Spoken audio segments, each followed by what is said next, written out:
Apple TV Plus's Monarch Legacy of Monsters director Matt Shakman explains how the story is told and promises that we will see new and returning Titans and Kaiju for this show. Matt Shakman, who is the director for the upcoming Monarch Legacy of Monsters series, recently promised that the Apple TV Plus series will introduce a number of new Titans and Kaiju to Godzilla's mythos.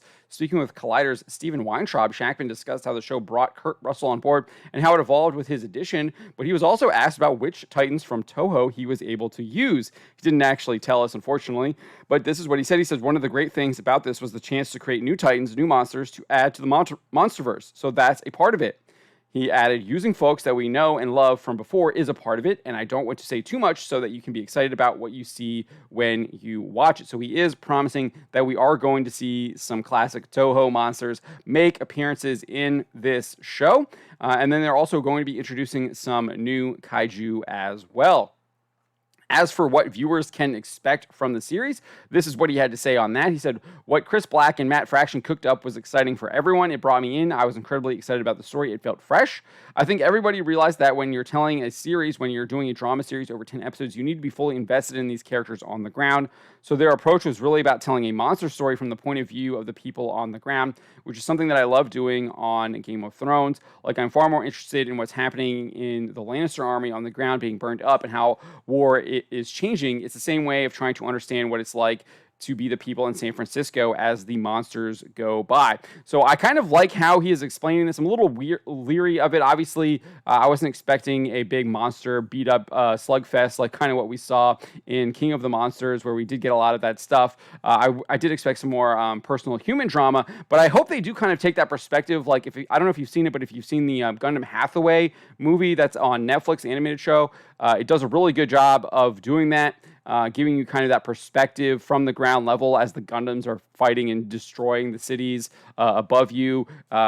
Buildings are coming crashing down. People are trying to escape from the buildings and stuff like that. And you really kind of get that ground view level of what is happening when the combat is taking place. And a lot of it is the drama that is taking place before you even get to the Gundam battles. Obviously, they have the Gundam battles in it, but you do get a lot of that personal drama, the palace intrigue, the political intrigue, the war intrigue. There's all kinds of things happening. And so kind of how he's describing this here is, I think, a very good sign. Is a good sign on what we might see with Monarch Legacy of Monsters. But he goes on and says, and sometimes the movies, which are incredible, are focusing, they're at a higher altitude. They're dealing with Kong versus Godzilla. And so we needed to make characters that would pull you through that story that you would love and care and be concerned about. And then also deliver the excitement of what's happening in the upper atmosphere too, but more from the perspective of the people on the ground. And I actually think that was one of the things that the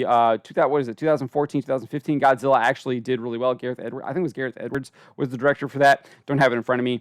But I think he actually did that really well up until the point where they decided to kill Breaking Bad's character Heisenberg, and then you kind of lost that perspective, and then they tried to switch it over to the son, but you had been emotionally following the father, and I actually thought that was really well done, and then they kind of lost it there. So it does look like maybe they are trying to recapture that magic that they had in the first half of that Godzilla movie and bring that to a TV show. So again, I think that is a good idea as well too.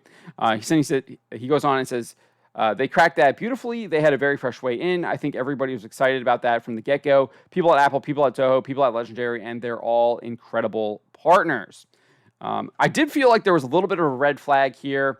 At the end of the interview, this is what he kind of told Collider. He said, we shot 2 episodes at a time, chunks. I shot the first 2, and you do get an economy for doing that. You get the opportunity to be clever about how you use sets and how you focus your time. You spend your time and your money and your resources on some big things, and then you are able to move more quickly through some smaller things. So we did that. It's impossible to block shoot or even shoot chunks of the entire 10-episode season.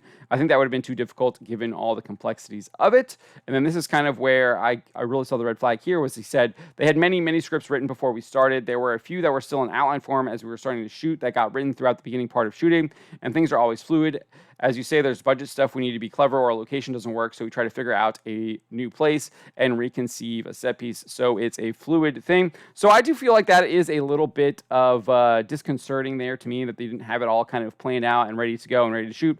Obviously, I do get that you might come up with like some snafus and you have to figure out creative ways to work around it to get something that you want in the script. So you might have to like change it for that. But it is a little concerning that they didn't have it fully written out altogether. But I did actually talk to Script Doctor about this and asked him, and he said this is kind of normal for a normal like a cable network television drama that you would expect. And so this isn't out of the ordinary, but I don't know. I guess I'm more of the line like, hey, like let's get our actual story written out, have it all like ready to go, get it going there. We have our pilot, we got it approved. Now let's get the script and story done and move on from there and make sure that it's the best that we can do, and then kind of go into the production and stuff like that.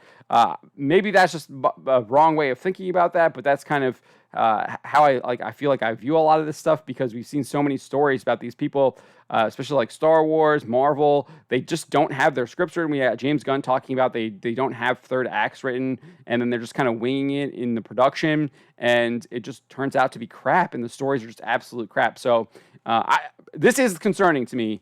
Whether or not it's normal business, I still think that is concerning. Maybe it shouldn't be normal business anymore. Maybe they should be looking at trying to get everything kind of done and ready to go and in its best shape possible before you head into production, and then you're kind of just winging it. But let me know what you think. I do think there's some good signs here, but then I do think there is that big red flag there at the end.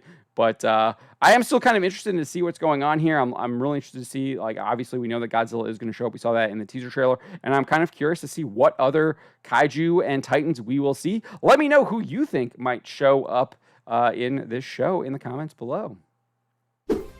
Subscribe for more.